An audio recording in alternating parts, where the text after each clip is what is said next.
Hey guys, Victor here again, coming at you with another deck profile. And today's focus is going to be on anti-meta stun, or as you may also know it by, Inspector Border stun. I'm going to be honest, this deck is awful, but if you ever want to turn your brain off, and just make your opponent's life miserable, the deck is perfect for you. So, with that out of the way, let's just jump straight into the deck profile. So to kick off the monster lineup, we are going to be starting off with 3 Inspector Border. The card's insane for what it can do, because if you go first and you summon the border, your opponent is essentially locked out of all of their monster effects unless they're able to get a fusion, synchro, link, whatever, like an extra deck monster out on the field. So yeah, there are a lot of times where this card can just straight up win you the game if your opponent doesn't draw the out. Especially take Flounderies, for example. While it's not the greatest deck, it's still somewhat popular. But if you drop the Inspector Border, that deck straight up ceases to function unless they draw their imperm. So yeah, this card is honestly insane in what it's able to do. And then after that, we're also going to be playing 2 dyna Pachycephalo. This card's insane against Kashtira, because what this card does is, while it's face up on the field, neither player can special summon monsters. And that deck pretty much entirely revolves around special summoning monsters. The only way that they can physically get around this typically is if they have the Kashtira Birth to, normal summon their monsters without tribute, but you typically have an answer for that in the form of Solemn Judgment being able to stop Birth, or just countless other cards. So there are a lot of times against Kashtira where dyna being normal summoned is honestly game on its own. So yeah, this card is really, really good in that matchup. And then you also have the 2 Thunder King rai-ohs. This format is really search heavy, so being able to go first and drop down Thunder King, much like being able to drop down dyna and Inspector Border, can also sometimes just straight up win you the game. And it also has a lot of other uses too. So take Kashtira, for example. All their monsters, well, the ones that matter, like Fenrir and Unicorn, are inherent normal summons, which is what Thunder King rai-oh is able to negate. And just being able to negate an effect of that magnitude, or a summon of that magnitude, is honestly really huge. And yeah, it can straight up win you the game. I know I've said that a lot, but these floodgate type cards are just really impactful in certain matchups. So yeah, cards are really good. And then after that, I opted to play some kaijus in the deck, but I don't really know how to feel about them. They're mainly just for when you lose the die roll and are forced to go second. So you have the 2 Radian, the 1 Dogoran, and the 1 Thunder King. I wanted to keep them strong, because you give yourself the strong ones and then you give your opponent the weaker ones. So if you really want to switch them out, you can play Gamma Seals. You can play the bug one, Mothro. I don't remember the actual name, but there's a lot of other options you can choose. I just happen to have these ones on hand. So yeah, that's it for the monster lineup, and now we can finally move on to the spell portion of the deck. Now for spells, it wouldn't be an anti-meta deck if we didn't start off with 3 Pot of Duality. Pot of Duality is insane in this deck just because it offers you the consistency that you otherwise normally wouldn't have, as it reveals the top 3 cards of your deck, and then you can add 1 to your hand. So you always add the most impactful card, obviously, and there's only one restriction for it, which is that you can't special summon for the rest of the turn after you activate this card. But yeah, that honestly doesn't matter. Even though it does sometimes conflict with the kaijus, you typically want to be able to normal summon your Thunder Kings, your Dynas, and your Inspector Borders instead of summoning the kaijus. So yeah, card's insane. Then we're going to be playing 3 Pot of Extravagance. This card is honestly kind of weak. Not weak, but there are better options to play. Because if you have Pot of Prosperity, I would 100% recommend playing Prosperity over this, just because Prosperity has the advantages of being able to banish 6 cards of your choosing instead of banishing 6 random cards. So if you're playing cards like Super Polymerization, which isn't honestly terrible in this format, you just keep your Super Poly targets and you banish 6 useless cards. And then the other added bonus that Prosperity has over Extrav is that of the 6 cards that you banish, the 1 card that you add is typically going to be a lot more impactful than the 2 random draws that you get off of Extravagance. So yeah, if you have Prosperity, play that instead. But Extravagance is a very good substitute for what it's trying to do. And I know a lot of people that play this deck tend to be playing on a budget, so Extravagance may be the only option that they have. And I'm just here to tell you that's perfectly fine. So after that, we're going to be playing 3 Triple Tactics Talents.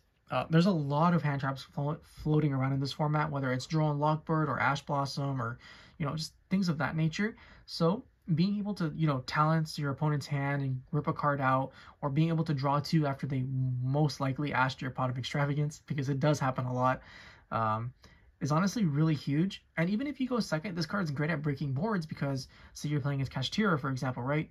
You start off with your pot of extravagance, you draw 2, there are rise heart activates to attempt to attach something, and then after that, your talent is free to try and take it, and then your opponent's either going to force it out, which sometimes does happen, or they'll just let you take it, which is a little less unlikely, but just being able to get rid of a huge threat like a rise heart is really huge in this deck. And so, because of that, we're also going to be playing board breakers. So we're going to be starting off with 2 Raigekis. Not a lot of decks have a lot of protection, so Raigeki is typically able to clear their boards fairly easily. And there's not much to say. This deck is really slow, so it needs high impact cards like this to just actually be able to function when going second. And for that same reason, we're going to be playing the 1 interrupted kaiju slumber. We play the kaijus, so there's no reason not to play at least one of this. You destroy the entire board because it's basically a dark hole. Then you give your opponent the weaker kaiju and you give yourself a stronger one. And then later on in the game, you can banish this card to add any kaiju that may be left in your deck, you know, to just further interrupt your opponent. So with that, that's the spell lineup. And now we can finally move on to the trap portion of the deck. So to start off our trap lineup, we're going to be playing 3-dimensional barrier. This card, I don't know, it's sometimes hit or miss. Like, there are a lot of matchups that it's really good against, such as like Branded, for example, where if you can resolve this, they functionally cannot play for the rest of the turn, which gives you another turn to, you know, build up your resources and just continue to stun them to the point where you can eventually win the game. And then there are like certain matchups like Pachycephalo, for example, right, where yeah, you can call Xyz, but their monsters are big enough to the point where this card honestly sometimes doesn't really matter. But yeah, there are just so many situations where this card can just auto win a game that there's no reason not to play it. And then we're also going to be playing 3 infinite impermanence. Since we don't play any hand traps due to the fact that they conflict with Inspector Border, especially if you're going first, we're going to be playing 3 infinite impermanence just because we can set it. It's still basically an effect veiler. And there are a lot of times, you know, where you set this and then your opponent activates a card in the same column, so you negate that card, as well as like a monster effect. This card's just fantastic, and since we're not playing any other hand traps, we're pretty much forced to play these ones. And then we're going to be playing 3 Solemn Strike. It's okay, you know. It's really good against like Pachycephalo because you're able to pretty much hit every single monster at some point with Solemn Strike. But there are some matchups where this card is just average, especially if you're playing with like another trap deck, for example, right? Like Labyrinth. Labyrinth does not care about this card. So yeah, but it's still just really nice to have 1500 free negate for any monster and destroy that card. And what you typically want to do with this against Pachycephalo is you don't care about the summon. What you want to negate is their search, because they're all hard once per turn. So if they even attempt to use the effect, they're not going to be able to reuse it later on in the turn. So just keep that in mind with this. And then we're also going to be playing 3 Solemn Judgments because it's Solemn Judgment, and this is a back row deck. We want to protect our back row, and there are a lot of times where we want to protect our monsters and spells too. So yeah, Judgment's good. And then for the continuous Floodgate, I opted to play Gozen match because our Thunder Kings and our borders are lights. We play the Lightning Strike Kaiju. We play some other Kaijus, but that doesn't really matter.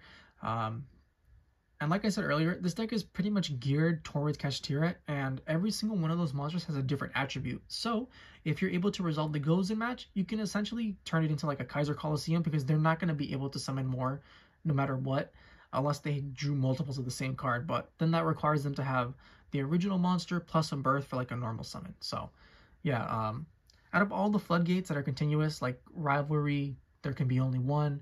Summon Limit, I feel like Gozen match is probably the best for this type of deck, but there are tons of other options you can do. Like, for example, in earlier builds, I was doing a 2-2-2 line of 2 there can be only ones, 2 Rivalries, and 2 Gozens, just so that you can have like a broader base and be able to cover more matchups. But I ultimately opted to just play 3 of this because I I want to make a Pachycephalo player's life as miserable as possible. And then lastly, we play 2 Dark Bribe just because it's a free spell and trap negate. And yeah, not much to say about that.